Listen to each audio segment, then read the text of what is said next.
This is just a big week. The Tar Heels have to get at least one, and you'd really like both, Florida and UCLA. And, Adam, we can transition to Florida because that's going to be hard to do. The Gators are really good.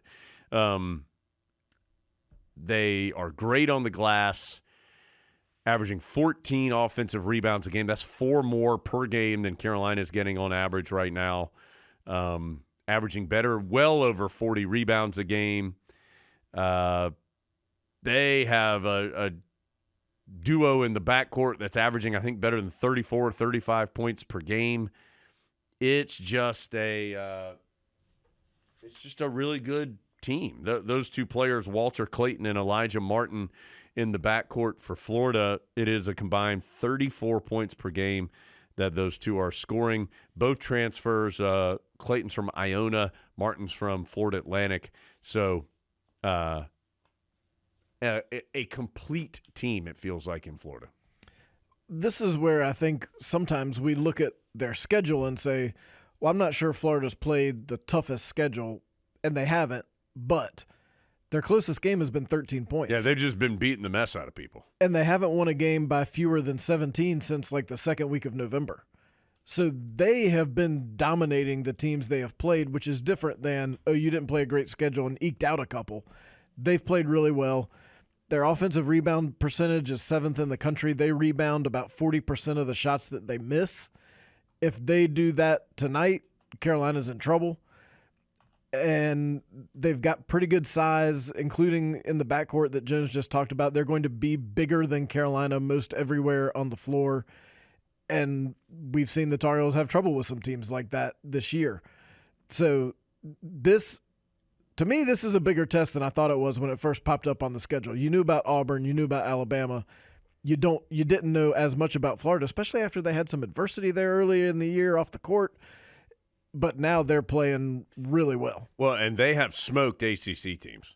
I mean, they beat Florida State 87-74, beat Wake Forest 75-58, beat Virginia 87-69. So, I mean, I'm not sure if Virginia's any good at all, but I think Florida State and Wake Forest would be considered kind of in that secondary tier of ACC teams right now, which honestly Carolina might be in as well, at least at this point in time.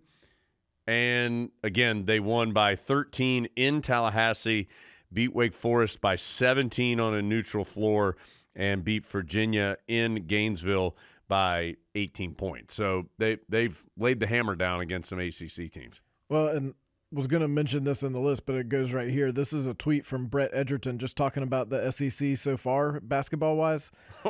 144-20 combined record, 17-8 against the AP Top 25, 42-6 against the ACC and Big 12 combined. Yeah, they're just crushing people. All 16 teams in the SEC are in the top 68 of KenPom and BPI, which could put that in comparison.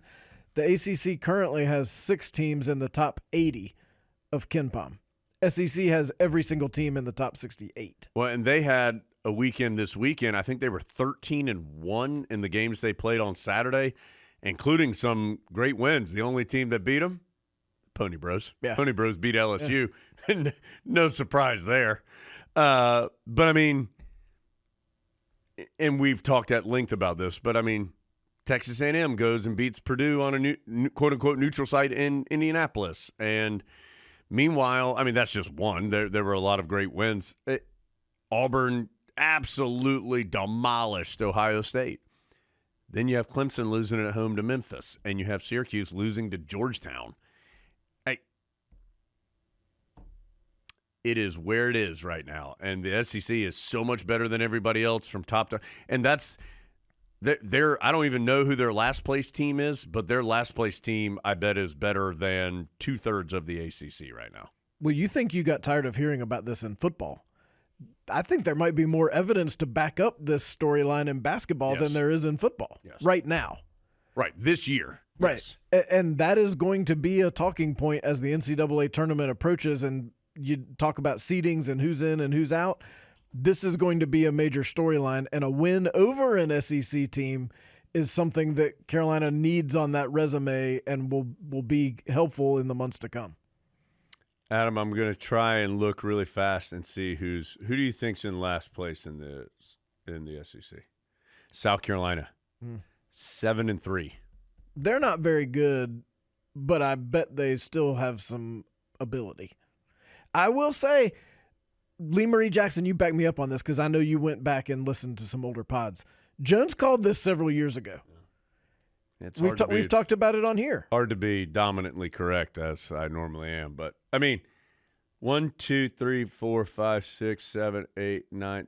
SEC has 10 teams that are 9-1 or better, and they have 13 teams that are 9-2 or better. They have 15 teams that are 8-2 or better. Like, that's everybody. Alabama on this they're 8-2, and that's one of the worst records in the league at this point. Yeah, it's I've never seen. I mean, honestly, right with 16 or however many, this is one of the best leagues I've ever seen. I mean, because like they've played everybody. Like it's not that they're not playing people; they're playing whoever they want and beating them. And I think that's going to be a difficult part of the discussion in March. Is Vanderbilt better than NC State? I think they probably are, but those are two teams that I think are going to be on kind of the fringe. But look at the credentials that the teams from the SEC have, because remember, as we see every single year, they're going to play each other. And that's only going to bolster them all because they are all already got these extraordinarily high ratings. That's going to raise everyone else up. And the converse is true in the ACC. Because some of these losses that some of these teams are taking. Yeah, they're bad. And even some of the narrow wins. I think it was Boston College played somebody Saturday. I've never even heard of them and beat them by like 4. That's going to drag down some of the ACC ratings as we get towards March. It's not a pretty picture at the moment.